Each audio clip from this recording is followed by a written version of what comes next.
Hi everyone! In today's video, I'm going to teach you how to help students with visual impairment. So I invite you to stay tuned and watch this video to the end so that you don't miss out on anything. See you on the other side.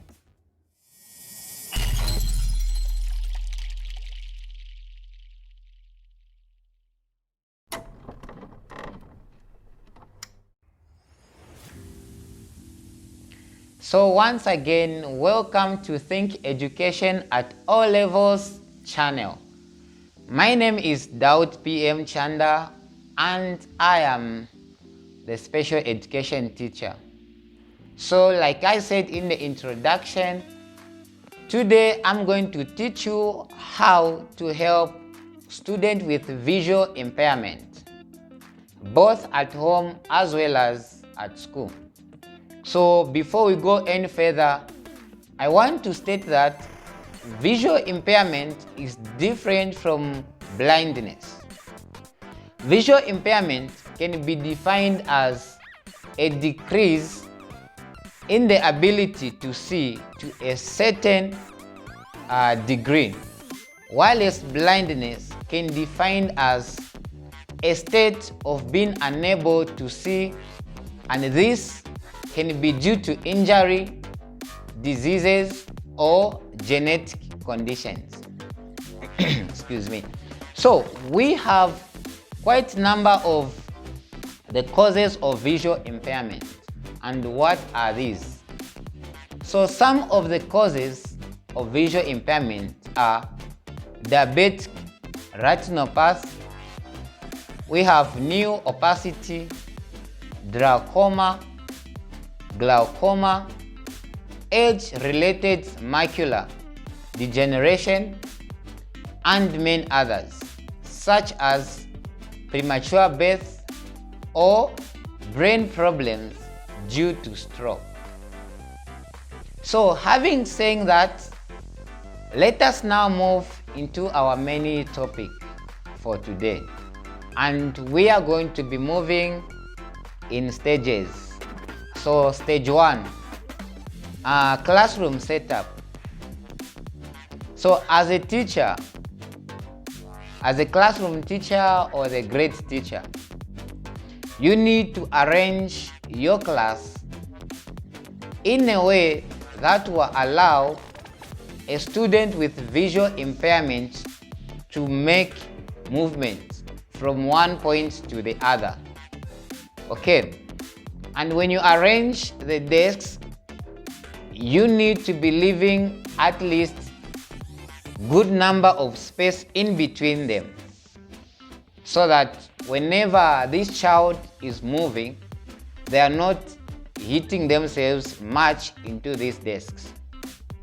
And also you have to bear in mind that this child, they master the way the desks are being arranged. Okay, so with them, even if they are entering the classroom alone, they will be able to tell that if I move this way, this is how I get to my desk, or when I move, I reach this point, this is what I find.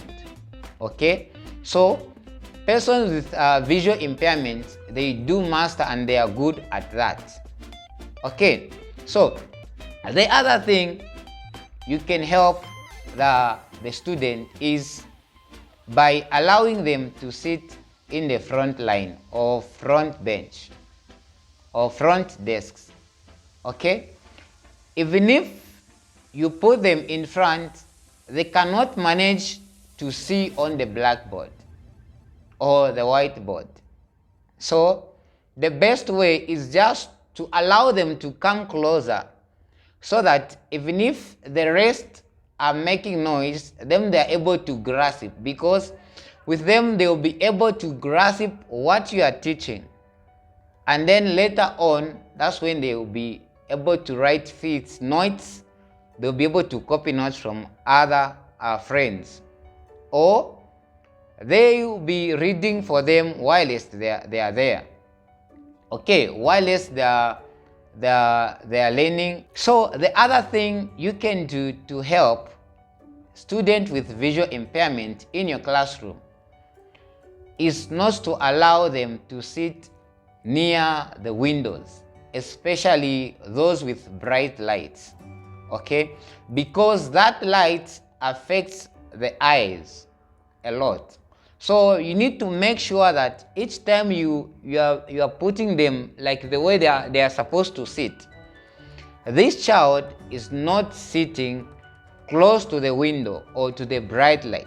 If your classroom has the fluorescent tubes, make sure that they don't sit where the light is overhead.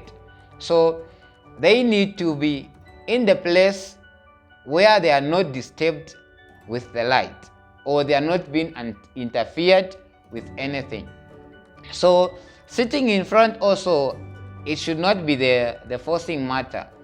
Others may want to sit in front while others can't, because even if they sit in front, they won't be able to see on the board. Okay, so you should just give them an option. It's either they come in front or they sit wherever they want, but the best way is to sit in front. And this can work good in the public schools, okay? Because a student with visual impairment can be recommended to go to the special schools, their own schools, okay? And now in the case that they are found in the public schools or the mainstream, they need to be considered to sit in front, because these others won't understand them that much than how you, your teacher, can understand them.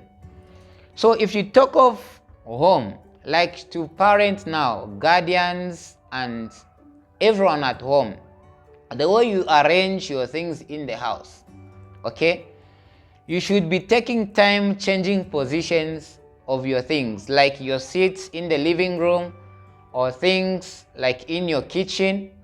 If you normally use your kitchen to go to the living room or to go to the other rooms, be careful the way you arrange them, because like I said earlier, these children, they master their ways. They will know that if I move like this, this is what I'll find, and if I go like this, this is what I find.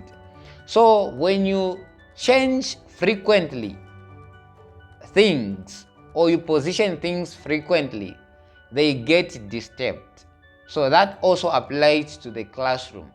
When you change things, desks or reading tables or bookshelves, you change them anyhow, you make these children to become somehow confused, and it will be very difficult for them to adapt to the environment, because remember, our mobility to them is a difficulty.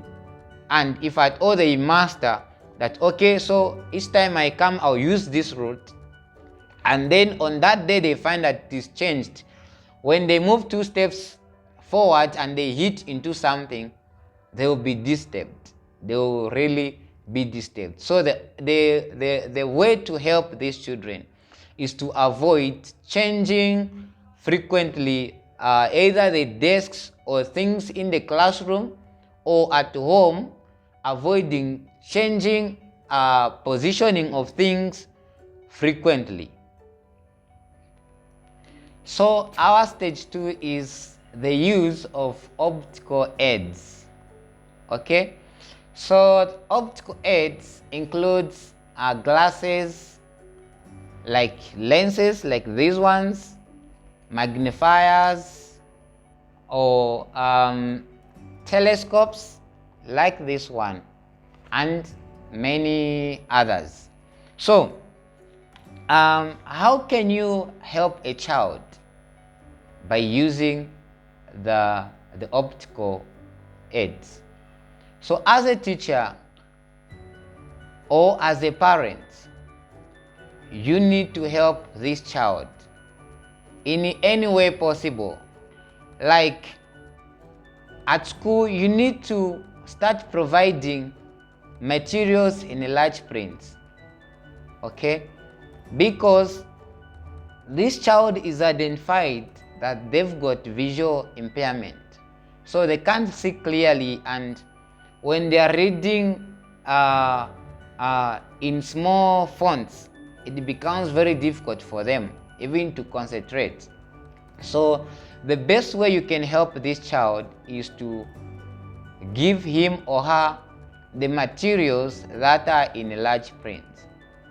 If you don't have the ability to do that, parents, this is now the time when or where you need to engage much with the teachers, okay? Teachers as well as members of staff, so that you know what is needed of a child. You need to buy magnifying glasses, okay, or magnifying lenses. When you buy magnifying lenses, the children will use them. Even if they are using the normal books, they'll be able to use that magnifying glasses to enlarge the prints of that particular book that they are reading from. And then this telescope, the way it works, you can use it also to see from the board. Like I myself, I've used this for several years, like most time of my school. I've used this even during my university time. I use this telescope. So this telescope can be adjusted to a certain number. It can be turned like this, not until you reach the level of your sight. So it cannot just be turned like this. You need to place it to your eye. So like in this case, I have these lenses. I need to remove them, and then I have to place it like this. So when I put it like this, I need to start adjusting, trying to find my level, like which level is suitable for me, so that I can be able to do what? To read better, or to view, or to bring things closer, things that are very far. Again, on this one, also teachers, when you are writing on the board, in case you have a student who has this telescope, please be mindful of writing with colored chalks, okay? And if you are using the dry markers, please, I would recommend you to use the black one, because if you start mixing colors, it will also bring difficulties when it comes to these children, in order for them to read well. So please make sure that you use the black or the red one. Okay, you can use the red one for the subtitles or the titles, but the many things that you want to write on that particular board, please use the black dry marker. Or if you're using the board, please, the blackboard, please use the white chalk, not these other chalks that are colored. Also, on this particular stage, you also need to get the IEP, Individualized Education Program, for the child, okay? So the IEP is the basic component that acts as a map, like where the child is, where you want that particular child to go, and how you want them to reach where you want them to go.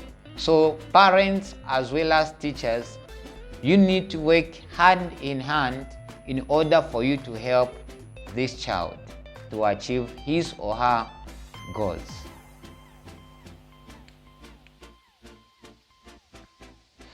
So our stage 3 is the use of non-optical aids. Okay, so the non-optical aids includes Braille as well as other technologies like computers. So how can you help the child? Okay, by using non-optical aids. So let's say, for instance, students have got work that they are doing in the computer labs. Okay, make sure or help this child or these children to sit on the computers that has bigger monitors, and then after doing that, adjust the icons, at least enlarge them. In that way, these children will be able to operate that particular computer. And also, you need to introduce them to some skills like typing, the use of the keyboard. Okay, so that it becomes more easier for them. And then there is also another way of introducing them to something that is non-optical aids, which is Braille. Okay, so someone may wondering what Braille is. So Braille is a system of raised dots that can be read with the fingers. Okay, so the people who can read Braille with the fingers are people with visual impaired or those with blindness, as well as any other person with sight. They can either learn to read it with the fingers or by using the eyes. Like for myself, I read Braille by using my eyes. So most of the time I read Braille with my eyes. So our fourth stage is physical education.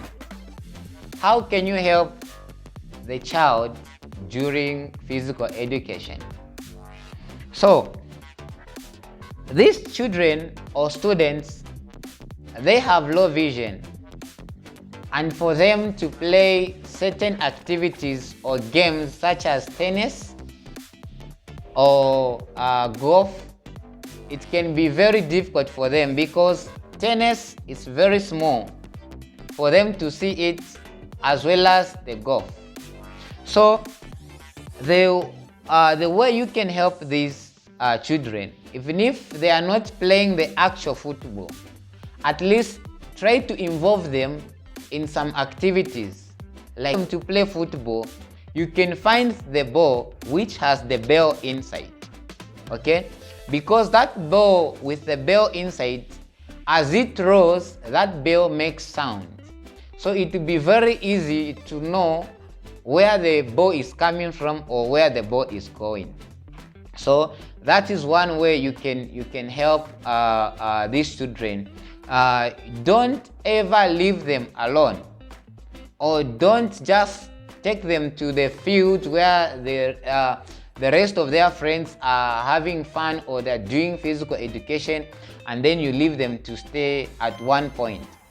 Try to involve them in one activity or the other that you see that can manage them to do, and don't just leave them, or else they will feel bored and they will feel neglected.